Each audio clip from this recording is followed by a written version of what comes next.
You can only watch it for the first time once. It'll be interesting to see what we catch and what we don't. Did you ever play the video game Mass Effect? This is where Babylon 5 is becoming Babylon 5. That was great. I love that. 100% completely accurate, definitive ranking of Babylon 5. I love it so much. We're officially into it, Jeff. The year is 2025. The name of the podcast, Babylon 5, for the second time.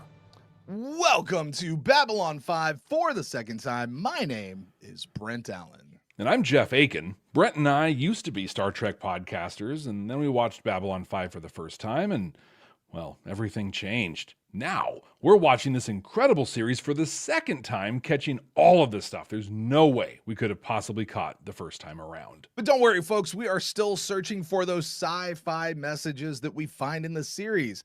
We're asking what this episode is trying to tell us. Is it holding up a mirror to society, giving us hope that things can be better in the future? Is it just telling us how to be better human beings to one another? And we're trying, Jeff, to see if there's any new messages this time around that we missed the first time around. And you know why that is? Because this is not our first time watching this show. This is our second time, which means from this point forward, everything is fair game.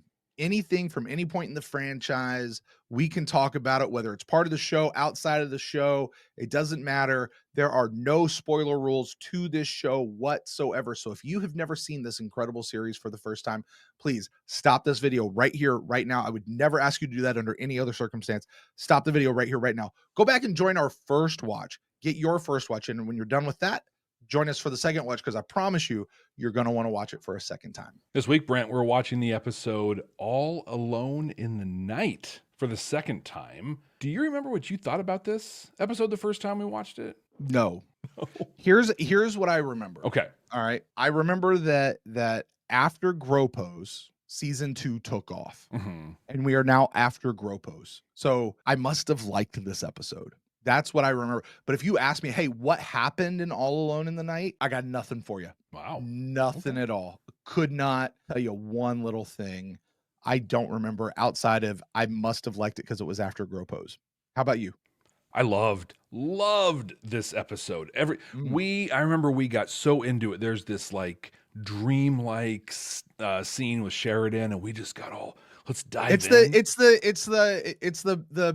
the Deep Space Nine Ben Cisco meeting with the prophets scene is what it is. It is. And we got so into it. It was great. We got pre-Talon.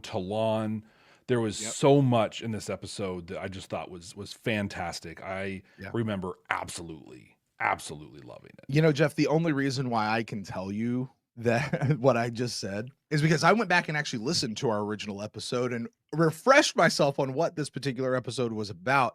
Would you care to know what I actually thought about it the first time? Because you know fully what you thought the first time. It seemed to, unless you have other news. Yeah. What did we think? Along with you, I also really loved this episode. I thought this episode hit it out of the park. Loved it. You said, Jeff, during the course of the episode, you didn't care about the shadow stuff. In fact, you doubled down because you'd actually mentioned this in a couple episodes earlier.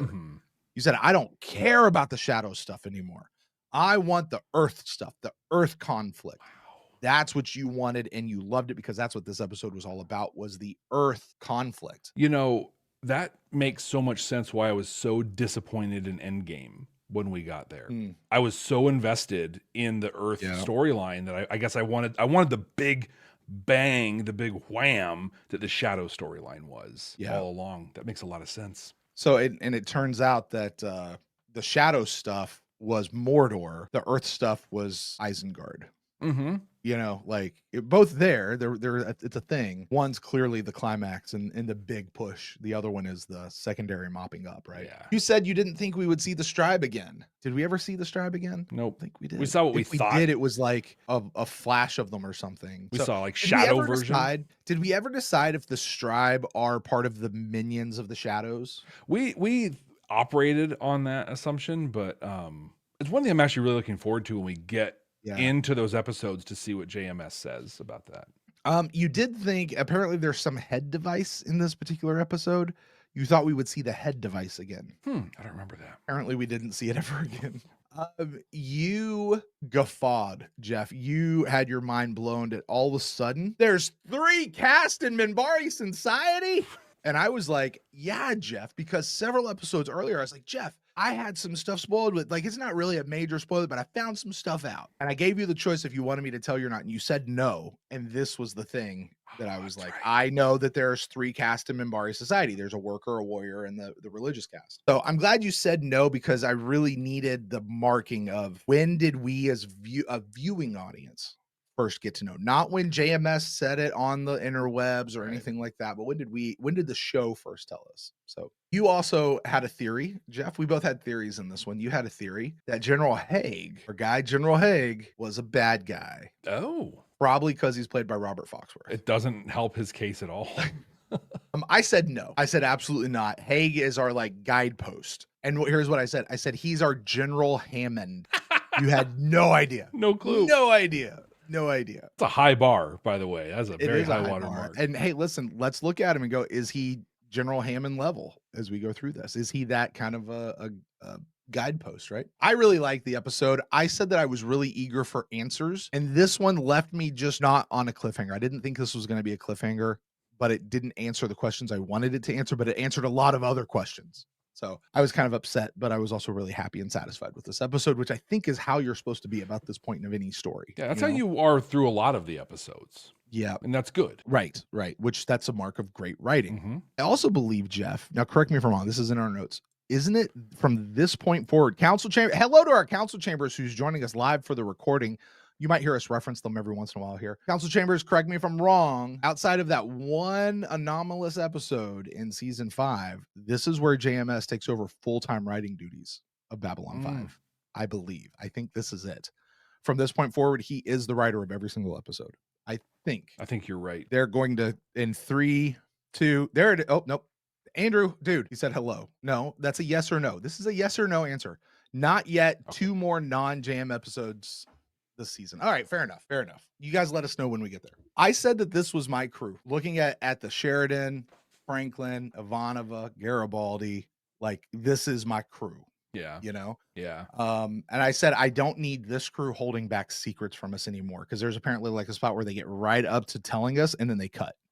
Okay. And I was like, I don't need them holding back secrets. This crew needs to tell me what's happening. I need to know what they know. I loved the idea that Sheridan, I don't know if you remember this little tidbit, Jeff. I hope you do, because it made such an impact on the rest of the series. Sheridan was a plant for President Santiago. Okay. Yeah. He was planted on Babylon 5. And he's been that the whole time. And he's known it. He's been part of the conspiracy thing that wasn't really conspiracy, I guess. I remember that now that you say it, and it was like meant to make it Clark think he was doing a thing or whatever. Yeah. But yeah, I'm glad you brought that up, because I don't know that anyone needed a reminder, because that was such a bell, the toll from that just rung through the entire series. Clearly. Right? Absolutely. I had a theory, Jeff. Oh, let me back this up. I had a question about Sinclair. I asked if Sinclair was also going to be Minbari, because he kind of took over Sinclair's role. He took over his storyline. So is Sheridan also going to be Minbari? And you pointed out a really astute observation. I thought that's going to put a whole new twist on the whole Star Killer thing with Sheridan. Ooh, that would. Yeah, that would have been. Obviously, we know at this point Sheridan is not Minbari, part Minbari, or even of Valen's bloodline, at least as far as we know. I suppose JMS could write that into this thing at any point, but that would kind of make it a little weird for David and different things, I would think, Yeah. Also, speaking of Minbari, I was not okay with what was happening to the Minbari, to their society, where they're reweighting the Grey Council. And how the society seems to be going down the tubes, because they're supposed to be our shining example, Jeff. Right? We thought they're what humans should aspire to be, right? Little we knew. They're actually like what the Vulcans should have been if the Vulcans didn't turn out to be jerks, but turns out the Minbari are just jerks as well. So. Weird how those weird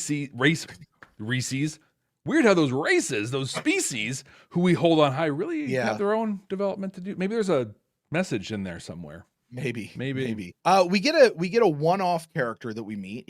I think he's one of Garibaldi's men, if I remember correctly. I think he's played by one of the Mortal Kombat folks. Ramirez. Okay. Is his name. And you and I both said, like, I will trade you a Kefir for a Ramirez. We really wanted him to stay, not knowing it was going to be his only episode. And we kind of thought it might be, but we weren't sure. Is this the guy that they're betting the Dodger game or whatever with? Or is that a different episode? I think that's a different episode. I think that's a different episode. No, I think this is the one. I think he's just one of Garibaldi's guys. He is of Asian descent. I remember that. And I'm almost positive he was the guy in that Stargate episode where they went to ancient Mongol China and stuff. And he was like the chief of the bad guys. I think it's that same actor. And I wish I should know his name. He's super familiar. So much. For some reason, I thought he was in Convictions way down the line, but you might be right. I could be. We didn't exactly spell it out. I'm just trying to remember what it is. But let's look for Ramirez.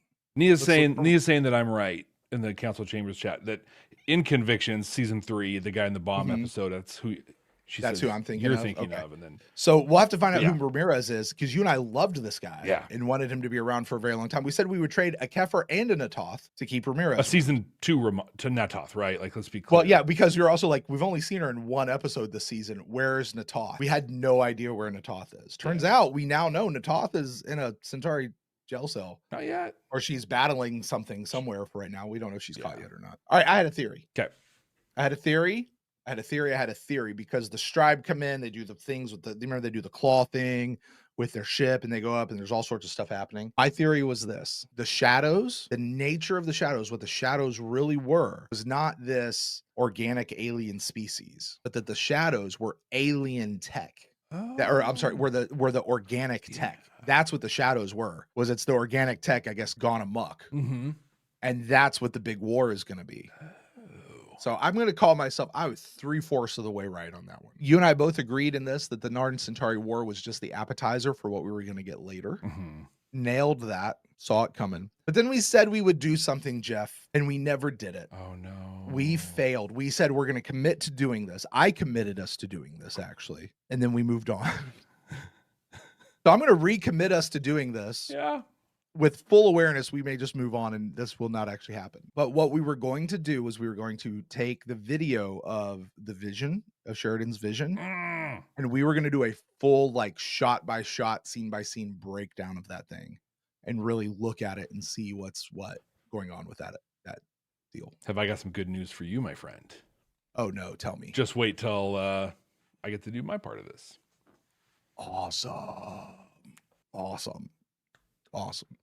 Jeff, that's all the stuff that I found that we had said. We had a great conversation. Really just basically we just loved the episode. So this was cool. That was cool. This was cool. That was cool. What did JMS say? Did he love this episode too?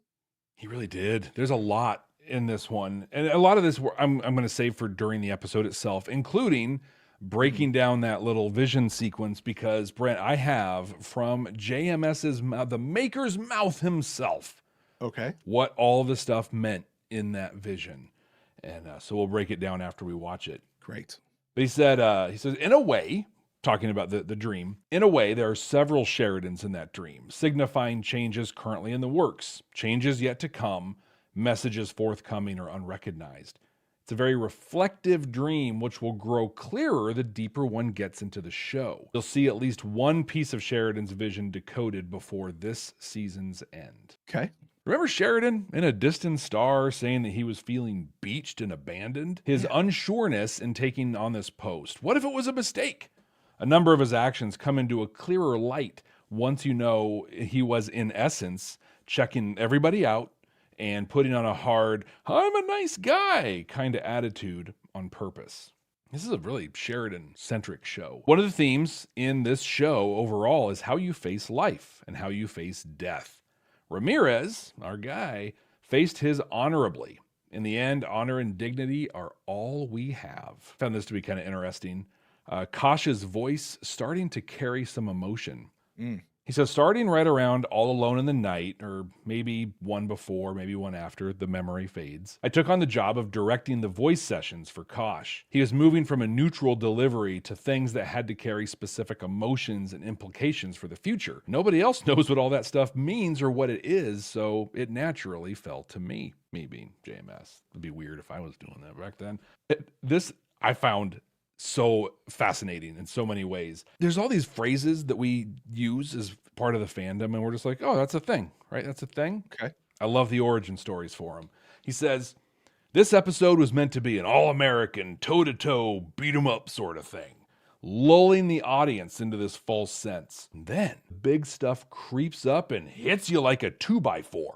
That's where the wham episode thing comes from. Getting a wham to the back of the head from a 2x4. There's stuff Brent will bring up during the episode itself. So what do you say we start watching that episode? I say, let's do it! It's going to happen right now. For those of you joining us for the first time, specifically, thank you for being here. Oh, pause. So what's going to happen now, especially if you're joining us for the first time, and if you are, welcome. We're really excited that you're here, but we're not going to just start talking about this episode. We didn't watch it a couple minutes ago and we're coming together to discuss it. No, Brent's going to pull it up right here and we're going to watch it together with you. If you're watching us on YouTube, you're going to see the cut up kind of edited version of that, kind of the reaction video sort of a thing. If you want to see the full, the unedited version of that, we post those over on our Patreon page, and that's at patreon.com/Babylon5first, the number 5 and the word first. And if you guys are catching up with us on an audio podcasting platform out there somewhere, hello, welcome to you. You guys are not forgotten. We have remembered you. Listen, don't worry. You're going to catch the audio of us going through that. We promise it's going to make sense to you. You know the episode in your head well enough. You'll know exactly what's happening. We want you guys to be in on that conversation, but you're also going to catch the full conversation on the back end of the episode where Jeff and I break down any new messages or any of that fun stuff that we have found. So Jeff, let's watch an episode. Let's do it. Now that we have a new leader in place, they wish to see me and discuss my status. She just got called to the principal's office. Pretty Go much. into the boss. Hey, come see me after your shift. Whether I should be allowed to continue as a member of the council or be removed. Why would they do that? Look at me, Lanier. Did you see the thing I Being did? asked to serve on the council is a matter of soul, not of flesh. The change that you've gone through, it shouldn't matter. It does, Lanier. It should matter in a I big made way. a decision. And I think it Now I does. must face the consequences. I feel very much alone. In the night. Uh-huh. Never alone, Delenn. Never alone. The last two ships that came through Sector 9. He is a good guy, isn't he? He is. Sightings. Description? Not much to go on. A bright light, turbulence. We've also had reports of at least one transport disappearing off the screens in that area. I'll go. I don't think you should do that, sir. This isn't a clear and present danger, Commander. It's just a quick look around to see what the problem is. I haven't felt space beneath me since I got here in January, and I miss it. Have you ever Besides, if I don't felt put space some flight time beneath in you? soon, I'm going to lose my flight pay. Very That's well. I Take a remember that full when we escort. learned that piece, the flight pay thing. All right. I'll be in and out in an hour. What could go wrong? What could go wrong?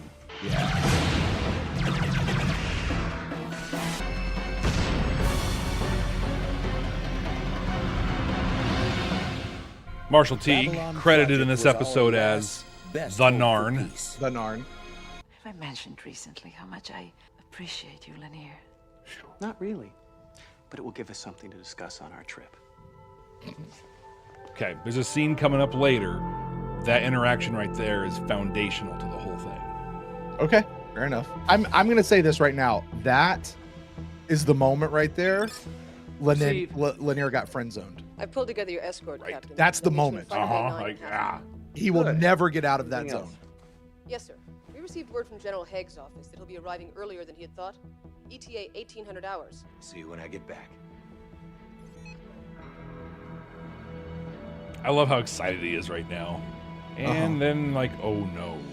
And I say you're full Right. of it. The Dodgers will never. This make is it the to Dodgers postseason. guy. They'll be lucky Yes. if they make it to the playoffs without Oh, embarrassing. this guy. That's themselves. Ramirez. Okay. Your diagnosis, doctor? Well, the patient is confused, delusional, unable to separate his natural sense of loyalty for his home team from the reality that they stink. Helen Keller could bat better than any one of them. You want to put your money where your mouth We had a is? lot of comments Not bad. about the Helen Keller reference bet we last did. time. Mars It was a gets different swept. time. 4-zip. You're on. I imagine on our first watch, I was like, stupid Franklin.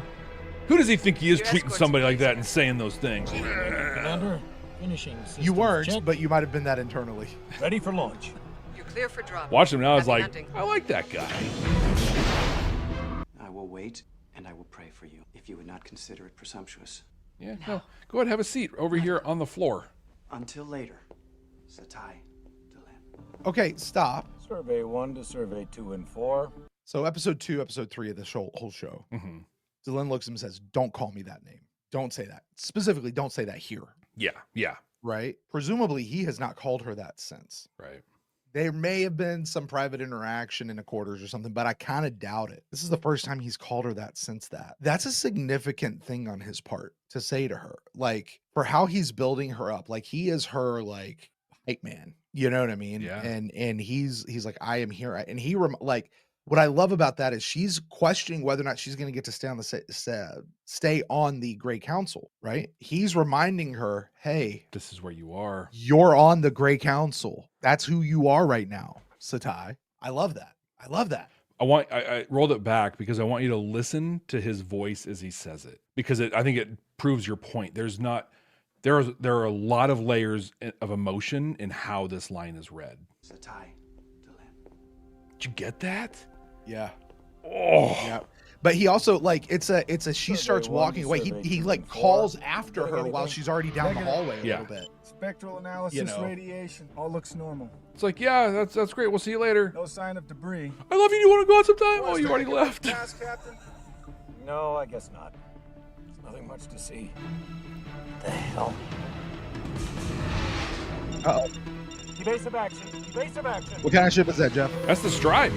Look at that. The Stride. It's got like a big old nasty mouth. It looks on it. very organic. Engines critical. Ejecting. I remember the ejection sequence. I don't think we see it again after this. That's a great way to do an ejection pod. Because what you and I would see is just they shoot the chair up out of the cockpit. Not without the captain. Just shot the whole damn cockpit out.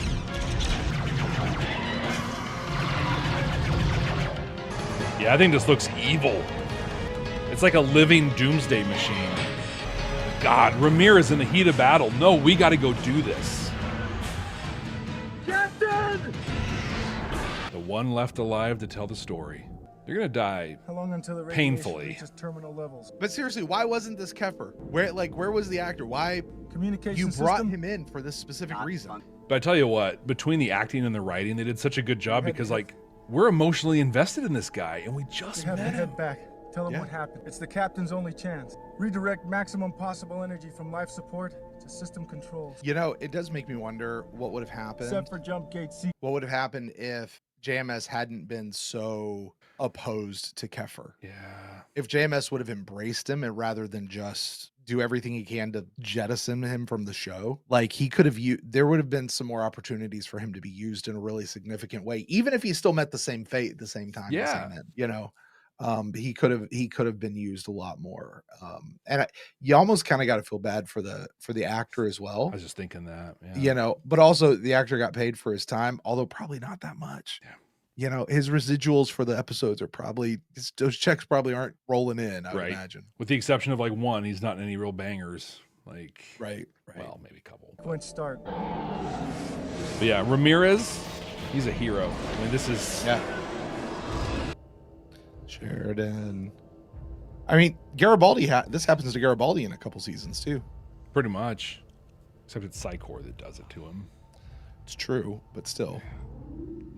We commented on the gooey, like everything here, like the gooey blanket, like everything feels very organic-y here. Yep, and just gross.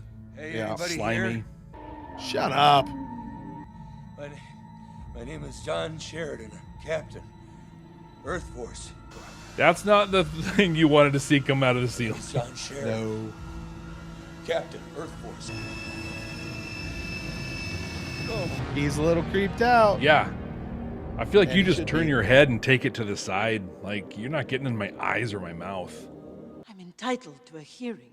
I'm allowed to defend myself. That was before you disobeyed us. You were told to wait before taking this action, before becoming alien to us. So we took a lot of umbrage with this whole thing. Uh-huh. And frankly, I still do. I'm taking it right now also. Yeah. Great. We made a great point. Like, she was given the Triluminary by this guy.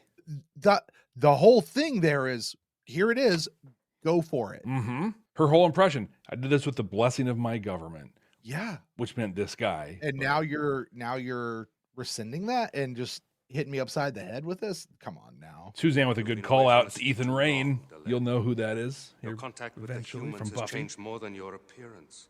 The Council has voted to remove you from our presence. From this day forth, you are no longer a member of the Grey Council.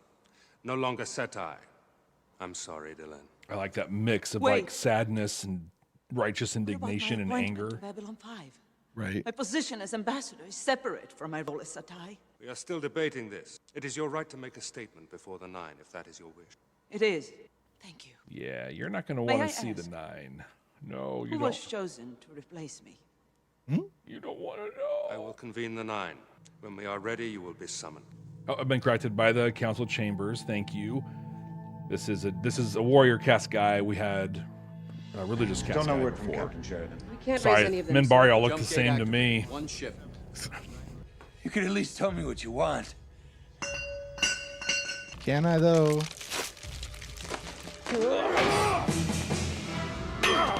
Oh, this brain device thing.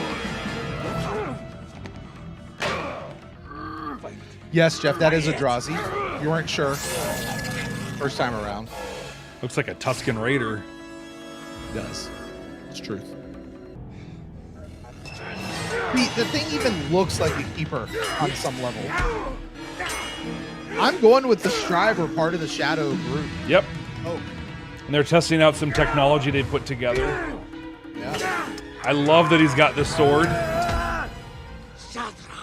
So is this actually Talon, Yeah. or is it just Marshall Teague playing a Narn, and he'll come back later and do When we get actual Talon, he sits down, has some orange juice, and they talk about this moment. Kill me! No! Ramirez, don't try to talk. You're gonna be all right, okay? I guess I won't collect the 30 credit. Love him. All the way to the end. Ramirez! Ramirez, don't you do this to me, damn it! Did all you could. Come on, he... I heard. We finished going over the data record from his Starfury. I get it. There's no reason for Franklin to have not done this work, but this is what it looks like when you have a conflict of interest in a medical where it setting. came from or where it's going. Oh, Delenn, you're gonna regret this request. Sometimes ignorance is bliss. Also, When she the kind of needed to know. Cyclops stood beside you as one of the 9. I called many of you friends, and now you call me outcast. And we call you a lot of other stuff too. You know I believe in the task that is before us, the great war that is coming. I have not turned my back on you. In trying to help, I have sacrificed all that I was and all that I am. I hate to interrupt Delenn, but Delenn in the council chambers gives us a different lens to listen to Naroon's speech through. I'm really eager to do this. Okay. So just read that, and then we'll talk about it on the other side of it. You say prophecy tells us a great war is coming. Should not the warrior caste lead against it? The warrior caste cannot be allowed to set policy. Have you done any better? I was inducted into this circle. I was finally told the reason we were ordered to surrender. I didn't know whether to laugh or weep. If we had been told the truth then, we never would have surrendered. You do not understand. I understand that before me is a creature I do not recognize. 1 foot in 2. I'm sorry to interrupt this speech, and I want to go back because we want to listen to this whole speech, right? Mm-hmm. But his phrase there, if we had been told the truth, we never would have surrendered. I think that requires and begs a lot of examination. Yeah. What does that mean about the Minbari? The whole reason they stopped was because Minbari do not kill Minbari, right? Mm-hmm. There is something that echoes back to Valen here with, he's a child of Valen because that's what the Triluminary is supposed to say, right? Yeah. The fact that he would have gladly just gone on and obliterated them anyway. The fact that he would know, at least according to, I'm not saying that all of Minbari is religious and believes the way the religious caste does, but in general, you kind of feel like there's at least some of those ideas, right? Souls are reborn, whatnot. That souls are being reborn into humans. Either the idea that Minbari don't kill Minbari has no meaning to you whatsoever and you don't care, or you just don't believe. You just I hear you saying that and we're not going to accept that as truth. And you're turning a blind eye to evidence that is clearly right in front of you.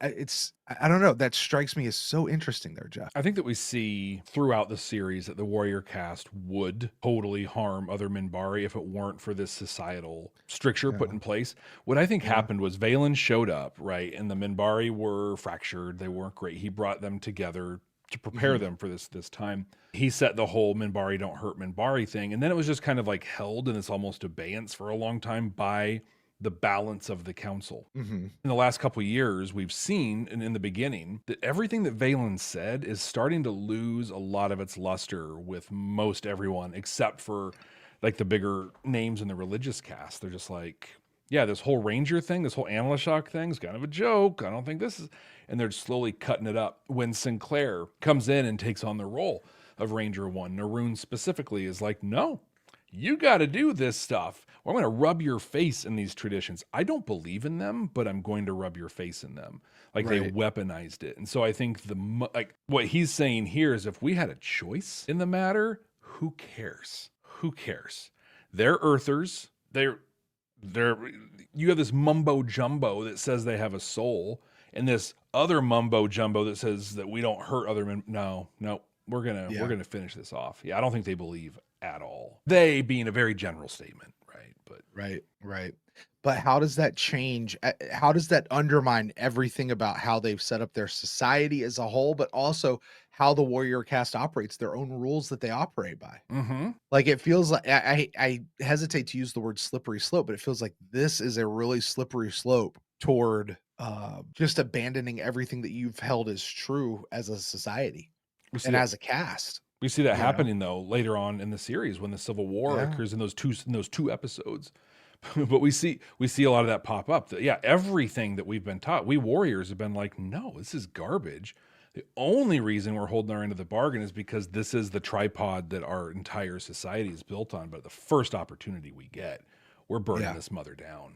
Yeah, and our guys over in the council chambers, Ron over here says warrior caste kills a lot of people, a lot of religions during the Civil War, and he's right. He's absolutely right. Ben is taking the side that basically he would have just said, yeah, we don't believe you, and just killed him anyway. Yep.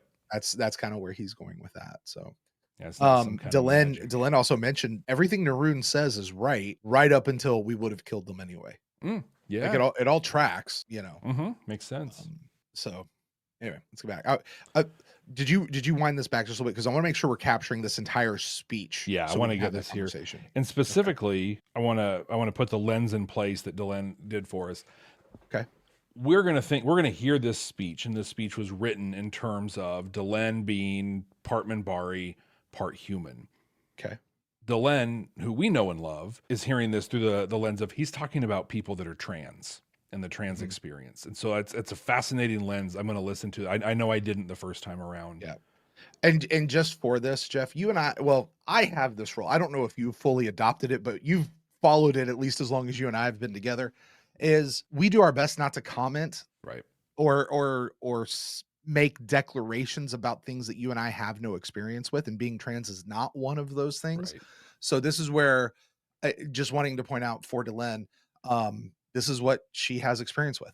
Yeah. This is her saying this is her experience. And we would all do better if we would shut up and just listen to other people tell their stories. Yeah. On that, of what their experiences are. I've shared the story here before, but one of my good friends, Anthony, who's trans, we had a great conversation. And when he got done telling me everything, I was just like, that's great, man. I'm super happy that you're happy and feeling good. I just don't understand.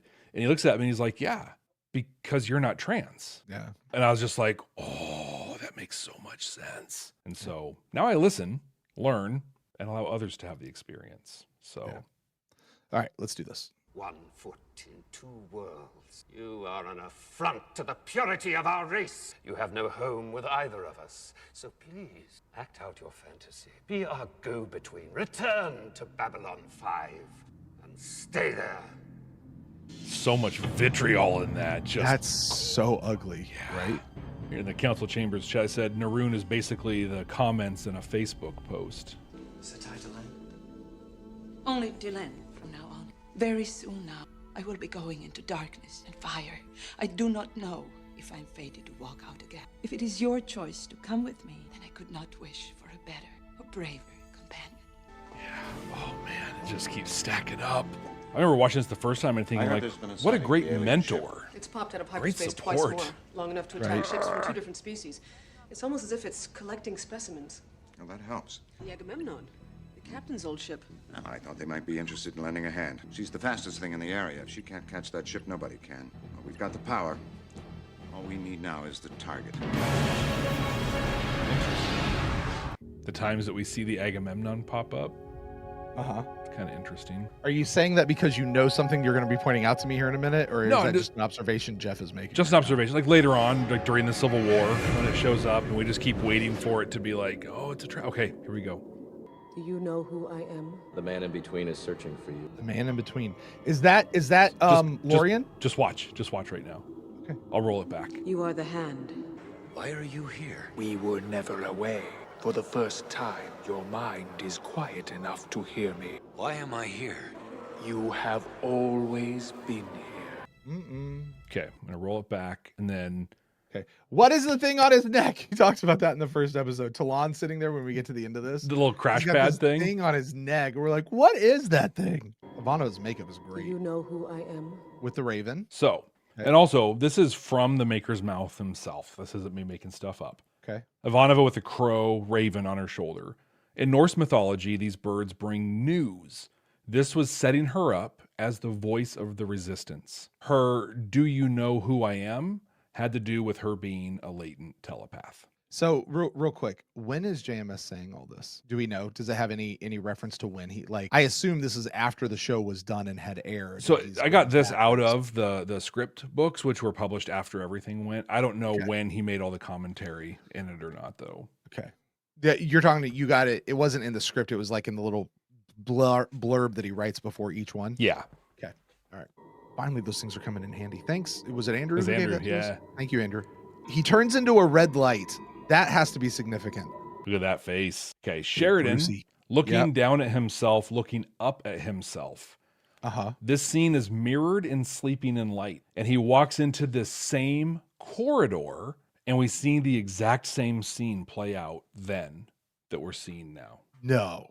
Did you go look? I haven't. No, I don't want. I don't want to watch that episode again. And then here, coming up into this, Sheridan wearing the Psycor badge. Okay. This is meant to kind of telegraph him using telepaths as weapons in season 4, doing the same thing that Psycor does to them. Okay. Basically saying, you know, oh, you are the same thing. The man in between is searching for you. Why does Garibaldi have a dove on his shoulder? Oh, that's the last thing I'm gonna share after Okay. everything, because it's intense.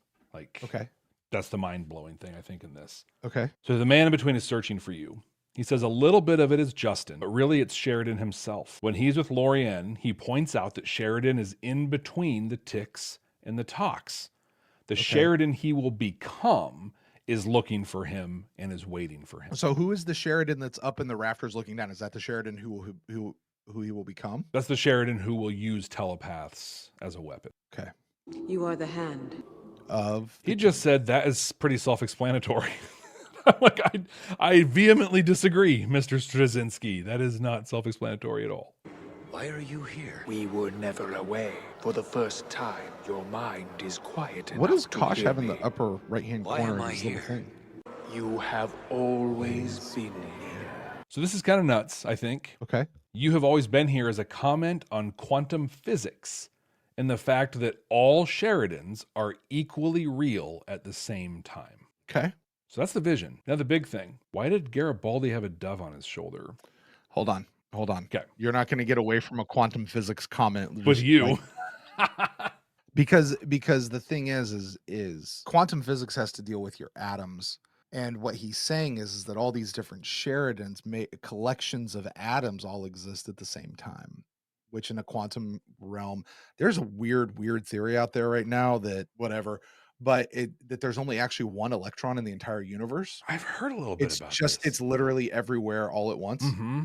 Is the idea. And it like in quantum, I'm not going to dive into it, but there's an argument for it. Mm-hmm. But the idea that these different Sheridans represent different aspects of his being and his personality, because we are integrated beings as humans. Mm-hmm. We are integrated beings. You're not just one thing. Right. We're You are billions, this trillions. and that and this and that, and you wear all these different hats. You have all these different sides to your personality. You are the amalgamation of all of these things, and you're integrated. It's not separate, right? Because a comment like that of all of these Sheridans all exist at the same time feels more philosophical and metaphysical than it does atomic and quantum. So it's, I don't know. I'm probably way overthinking this moment right now, but okay. My guess is that in 1995, Uh-huh. this is what quantum physics kind of understood. Okay. Maybe. Fair. I don't know. Sure. Maybe. I don't know the history of when that stuff came up. I'm not super familiar with that all the time, but okay. Garibaldi and the Dove. Let's get there. JMS liked the idea of Jerry Doyle having to stand around all day with a bird on his shoulder. No. It's literally the only reason. It means nothing. Means it was just a nothing. thing against Jerry Doyle. Yep, he just thought it was hilarious. Joe, I love you. That's a flex, man. You're so awesome. That's so funny. That's so, oh yeah. It wasn't a real bird though. It was just like a little fake bird. Like, either way, imagine just having to have a fake. fake thing on you all day long. The crow on Ivanova's shoulder, the raven on Ivanova's shoulder looked real. The thing on Garibaldi's shoulder looked fake as all get. It looked like a decoration in a Christmas tree, man. Just think of the flex though of like writing the script and being like, hey, you know, it'd be funny. Hey Joe, why'd you put this in here? I don't worry about it. Don't worry about it. Joe, you're awesome. You're so awesome. All right. Can you please clip this? Let this be one of our promo clips. It's got to be. And I want to tag Joe. Tag him and be like, Joe, I love you. Like, let that be. That's awesome. That's so good.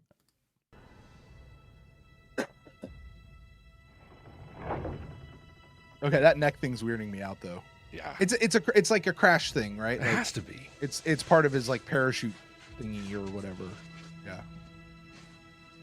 They're called the Stribes. Over the years, they have sent out ships to investigate defenses and acquire samples of any life forms they encountered. The last expedition was into Minbari space. We tracked them back to their homeworld and made sure they understood the depth of their mistake. Can you give us the coordinates for their homeworld? Of course. I could, but it's not there anymore. Right. Oh, we broke the whole ship. Feels like we just jumped back into normal space. Maybe it's just another quick stopper. They're approaching their home world. Either way, there's not much time left. It's a pretty gnarly looking planet.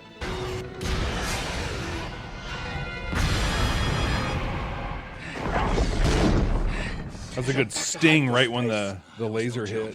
Right. All fighters fired will only acquire external targets. Confirmed. Watch Brent for some lemmings coming out of the shuttle when it gets blowed. Lemmings? Yeah. Like actual lemmings? Yeah, they're gonna get spaced. 4 of them. This is our chance. Come on. Like little rodents? I think so.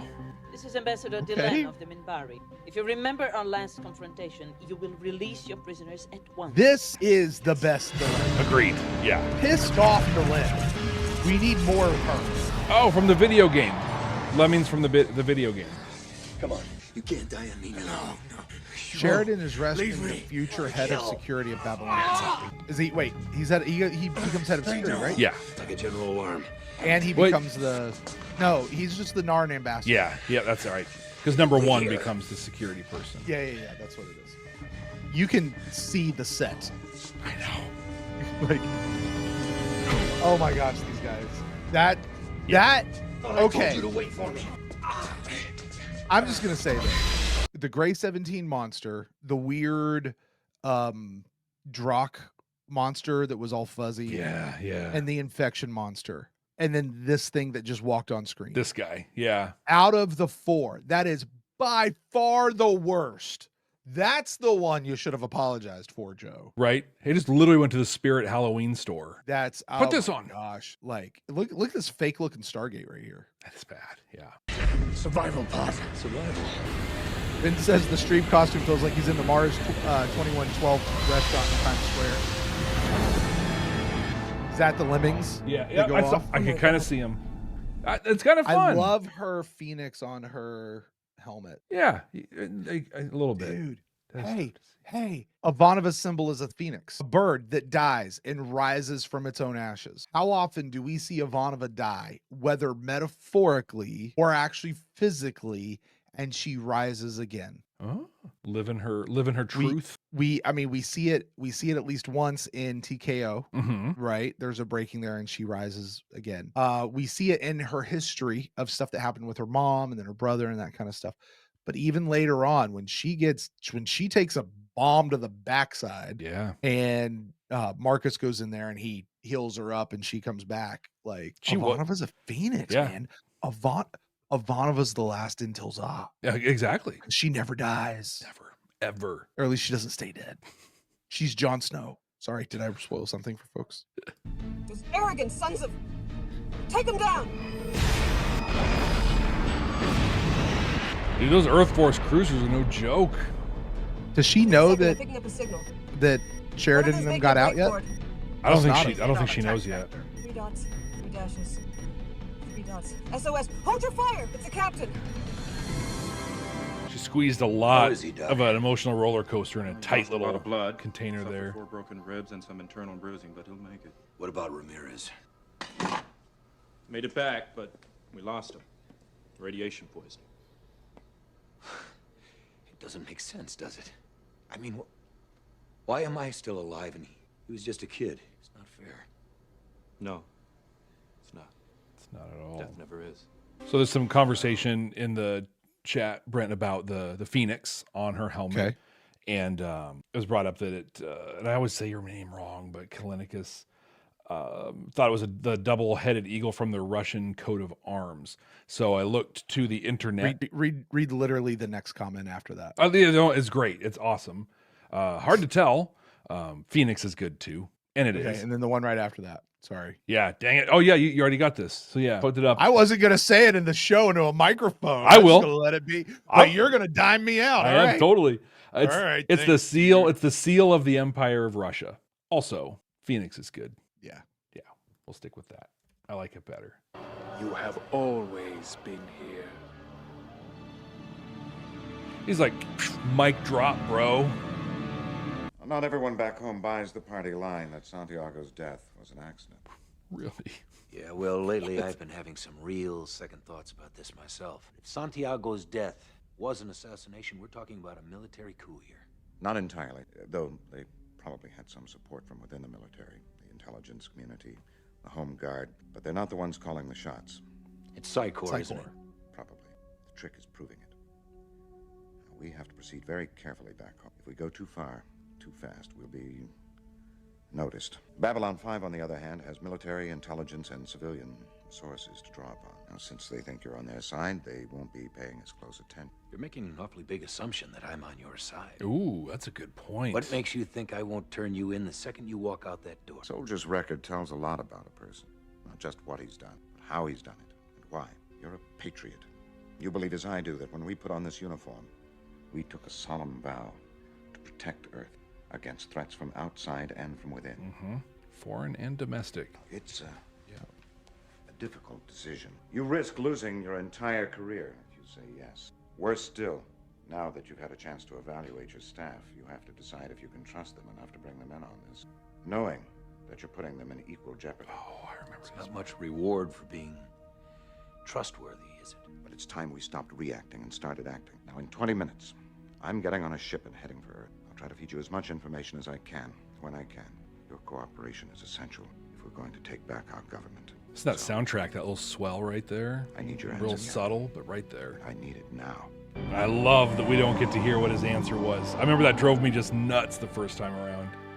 Ever since the death of President Santiago, something unpleasant's been going on back home. You know it, and I know it, but we have to do something, or risk losing everything we hold dear. Now, we'll get some help from inside Earthdome, but the bottom line, if anything goes wrong, we're on our own. Anybody wants to leave now before you hear anything, you'll have... This is entirely setting us up for the breakaway. Mm-hmm. Yeah. I mean, this is the moment they're deciding that if it comes to it, they break away. Exactly. And do their own. This is it. This paves the road for the next two seasons. Mm-hmm. Have to report.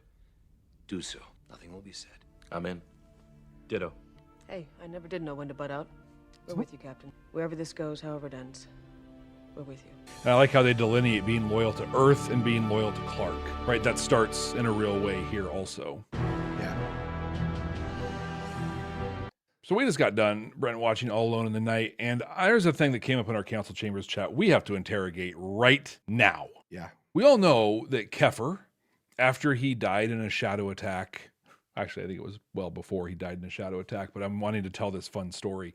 that he was reincarnated as a young teenager who lived on Elm Street and was stuck in this horrible nightmare in what is arguably, I won't say the worst of the Nightmare on Elm Street movies, but I'll say the most different. He was in Nightmare on Elm Street Part 2. Ramirez was in the first Nightmare on Elm Street. That's right. Alongside Johnny Depp. Yeah. Yeah. And that guy from Grey 17. Exactly. And we get Robert Englund in the end to complete the... It's a Kefir sandwich with Nightmare on Elm Street 1 guy and Freddy himself on either side. Kefir just... Babylon 5 is a Nightmare on Elm Street sandwich. Oh my gosh. A Kefir sandwich. Oh, man. No, that's incredible to me. And as soon as they said that, I'm like, I can see him in the movie. I totally remember him. Thank you, Ron. Thank you. Two things I want to bring up from my perspective on this episode. All right. One, it just came up, Ron, in the chat. I hated Franklin for following along on the first time around. I hated Franklin for everything. He was great in this episode.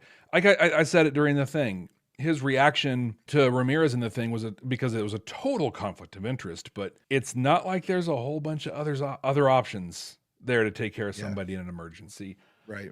And he was great. Second, you said, I thought Haig's going to go bad at some point. There's no indication of that. 100% it's because he's a bad guy in everything else he plays. That's it. Yeah. This was, I really dug this one. What anything you want to hit on from this watch through? I just want to reiterate what we said. What a fan-freaking-tastic episode. Yeah. Now, I posited a theory last time that we loved this episode so much, not just because of its own merits, but because it's also coming on the heels of Gropos. And we really did not like Gropos the first time around. Okay. You and I liked Gropos a lot better last week than we did the first time around. We did. But I will say this episode still holds up so well. Such a great episode all the way around. Sheridan being a plant. Okay, we knew. Now, here's the thing. I think being a plant is a different... I didn't feel like it was that big of a deal this time around. Because we knew that Santiago had planned and handpicked Sheridan to be the person should Sinclair ever need to be replaced. Mm-hmm. And when that happened, his plan went into effect, even though Santiago was no more. Yeah. But to sit there and say his whole job was to come in and suss out where people's loyalties are. Yeah. And this was part of his job the entire time. There's a whole deep layer that's uncomfortable. Now, it's hard for me to say that this has absolutely no bearing on the future because they don't come back to this at all. They don't really come back to this at all. Not like obvious, not like upfront, but I think it underpins so much. Yes. The idea that Sheridan has taken some time. He's taken 11 weeks, 12 weeks, whatever this has been. 6 months. There you go. Mm-hmm. He's vetted these people for himself. And he says, I can trust these people. And if they say they're with me, then they're with me. Mm-hmm. To now have, I said last time, this is my crew. This is Sheridan's crew. Ooh, yeah. And he's got them. Mm-hmm. This is Sheridan's crew. So even though I don't love this whole idea that he's been doing something from the beginning as a plant, I will say I do think it's much more earned than we gave it credit for the first time around. And I think possibly using the phrase plant is a bit too strong for what Sheridan's actually doing, you know?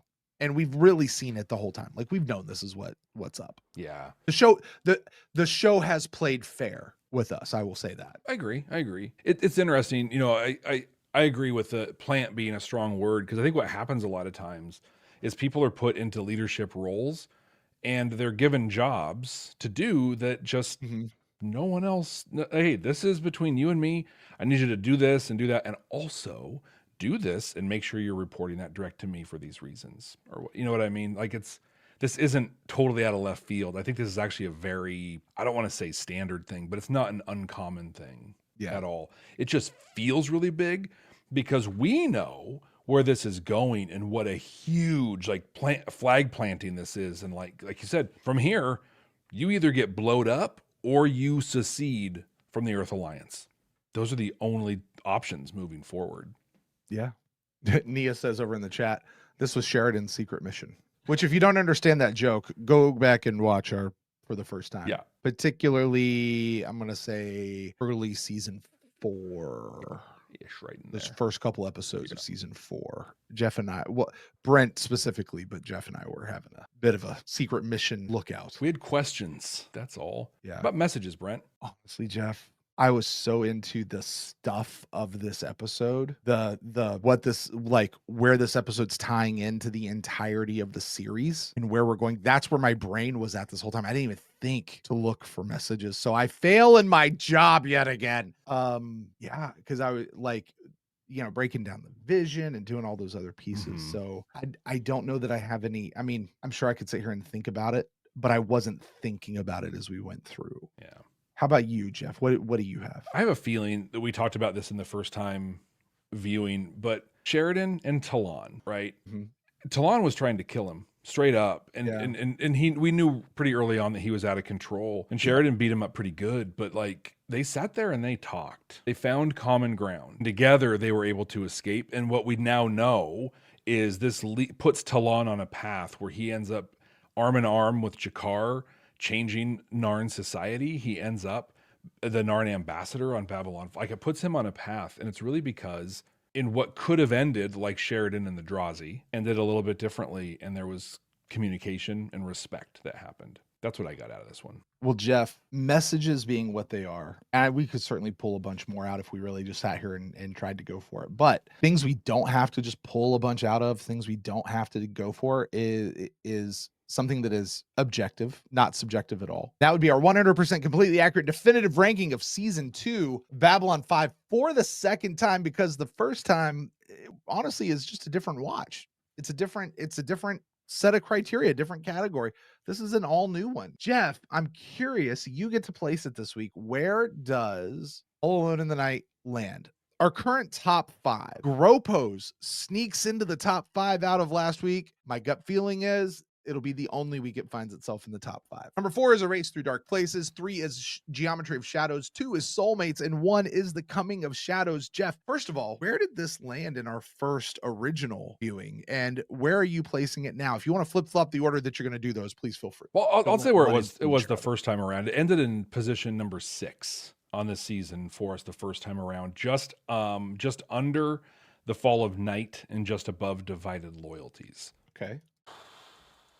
This time, though, we've had a number of episodes that have come out here recently where we're like, this is why we're watching this for the second time. Now, this episode, there's definitely different color and shading on it because it's the second time watch, but it doesn't change the episode for us like it has for other ones. So you're right, Gropos will be leaving the top 5 this week, but the question is where it's going to land. And Heath had very, very high thoughts of it the first time around. I think that now, understanding that vision more, I actually think less of it. It's such a meta analysis of the series. It's more like, hey, look at this cool stuff I'm going to do as I write this. Not necessarily like, I don't think that you could, as a reasonable viewer, track the things in that dream to where they land. Necessarily, like, you have to have the rear view mirror of having and the view of having created it. And I think we really put a lot of merit into that vision the first time around. So, Brent, this is going to land at number 5, just below A Race Through Dark Places this time around by Gropos. Grapas, never grapas. All right. Well, there it is. Number 5 in the ranking with just 11 episodes on the thing. Jeff, we've got what, like 13 more episodes? I know. Something like that. Yeah. Wow. I'm interested to see. I'm really interested to see. I think I might have placed this one a spot or 2 higher than you did. Yeah. Than you did. Yeah. But it's not my week. It's your week. You're the one who places it, not me, and that's okay. Jeff, that's going to do it for us this week on All Alone in the Night. This one is in the books for the second watch. We get to say goodbye to our man Haig because we're never going to see him again at all. He gets mentioned though, which I appreciate. Yeah, that's they cute. tried to get him back, but somebody got the scheduling. There's another space show happening at the same time, and they took priority for him. I guess their paycheck might have been a little bigger or something. Not really sure. Jeff, we got a brand new episode on deck next week. Not brand new, you know what I mean. Acts of Sacrifice coming back around for the second watch. Jeff, do you remember what you predicted this episode was going to be about? Man, I do. And like, this just hits so many drums that we just beat to literal death on our first time viewing. I thought that Acts of Sacrifice was going to be the beginning of the end of the Narn Centauri War. That Londo would do something secret behind the scenes to kind of bring about the end. And that this would be the beginning of the redemption of Londo Mollari. The redemption of Londo Mollari. It's one of my favorite memes that people made of you. It's so funny. It's so funny. It's good. What did you predict? I said that we were going to get the other side of the conversation that ended the episode with Sheridan and the other crew. We're going to find out what they were going to do. And we were also going to find out what the cost was to Lanier to stay with Delenn. I also said these shows never pick up right where they leave off. So we're probably not going to get that at all, but we should, because I really need to know what the rest of that conversation was. I feel like that would be a great fan film. Oh, yeah. Just pick up right where Sheridan leaves off, and now you have, your janky casting of not really great actors, and you just carry on the rest of that conversation. All right, so here's the plan. We're going to break away from Earth when this happens. That'd be fun. Bro, I left a dangling thread, and you know how we feel about those dangling threads. I kept talking about this thing between Delenn and Lanier that I was going to bring up. You did. And I didn't do it. So in that scene, so it was building up, and I thought there might have been one that capped it off, but it was at the end when they're on that Minbari vessel, and he's like, I'm going to follow you no matter what. Okay. JMS said that as he was pledging himself to Delenn was the moment that he fell in love with her. And while writing it, he thought to himself, JMS did, oh, this could go really badly for him. He didn't know where it was going to go just yet. Nope. But it wasn't going to be great. It wasn't going to be fun. Uh-oh. So with that, no dangling threads here on Babylon 5 for the second time. Thanks for hanging out with us. Thanks for listening to us. This has been great. Enjoy watching these with all of you. We'll be here again next week. You don't want to miss it. So make sure that wherever you're watching or listening, you subscribe. If there's that opportunity to hit a bell or get notifications, do that. Leave a comment, leave a rating, a review, hit the stars, do all those things. Please share this show. Let's continue to grow this great community and get other people to join us on our second watch through of Babylon 5 for the second time. So with that, I'm going to wrap up. I'm just going to get out of here, and thank you all for being here. And Brent, aren't you supposed to cut me off? What? This is the thing we do, right? Like every week, say goodbye. You cut me off, dude. I'm so, I honestly, I was just so caught up in thinking about your ranking and everything you were just saying about Delenn and Lanier and all that. I completely forgot to do the wrap up portion of this. I failed again twice. Oh my gosh, I'm so sorry. Yeah, totally. Totally not the first time that you. I got it. You ready? Hey, Jess, stroking H, man.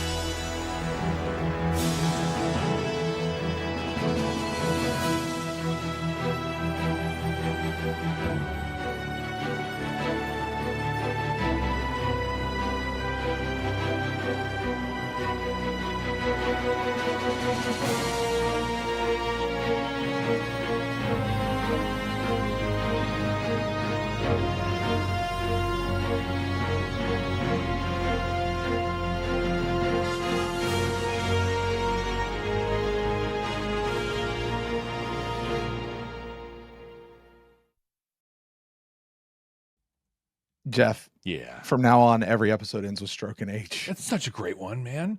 Stroke and H. So much better than For Crying Out Loud or like any of those others. Indeed's still a great one. Indeed's always going to be good. Sure. that one's good. Stroke and H. Well done on that ending. I was like, oh shoot, I'm gonna put something in here. Rarely on Stargate do I forget. Rarely, but it happens sometimes. I always forget on this one, and that's not a reflection one against the other. I think that really, honestly, this show requires a lot more of us than how we've created Stargate. Yeah, and I'm watching, like I've got my notes and I've got the video over here, and then I have the video over here, and I'm like, I was so tracking with like my brain this whole time was this episode is laying out the rest of the freaking series. Mm-hmm. You know what I mean? Like, and I was just trying to pick those pieces apart as we were going and see what we had. So, Delenn says we could also use, don't forget Stroke Off. Yep. It's a beauty way to go. Off. It's a good way to go. Trey asks us a good question. Do we have a buffer of episodes left? We have a little one built now. A little one. We don't get too terribly far ahead, but we do get a little bit ahead. We're trying to bump up just because we're going to be, we'll be in Orlando this coming weekend, and won't be able to schedule things or do it, whatnot. Yeah, Jeff has the start of school getting ready to happen for him. You've started and that school. I've started. But start and end of school, and then that winter holiday break, those tend to be weird times for us because we get out of our normal routine and schedule. Yeah. But just as we record this, Soulmates is what is out. What's getting ready to hit YouTube is A Race Through Dark Places, and Coming of Shadows will hit Patreon shortly after that. Yeah, Tuesday. So we're about 2 or 3 episodes up right now. We've built a little bit of a pad for it. So yeah, that's where we which are. is a good place to be. Yeah. Yeah. Ron, my dear good friends, Jeff and Brent. Always still sounds like Insult the Comic Dog, but I don't care. It's what he should be. It's kind of what he is. Kind of what it is. Yeah, it's kind of what it is. If Triumph the Comic Dog, Insult Comic Dog could lead a genocide, they'd be the same person. So so fun and sunshiny. All right, Brent. So, let's call it. I need to go see my time kid. to get out. She's there. Yeah, they've been rolling around this whole time. So yeah. Oh, I thought you were like totally free. Okay. No, All right. Yeah, you should get. So, hey, thank you guys so much for joining us. I don't know. We may not include this particular clip 65 in the YouTube cut, but if you're in Patreon, drop it down below. Let us know that. And if you want to know how you can get access to the early release of the episodes or the recording whenever those tend to happen, check out our Patreon page. The Council Chambers tier gives you access to the recordings, and early access is also there. So on lower tiers. So we'll talk to you guys later, and peace out.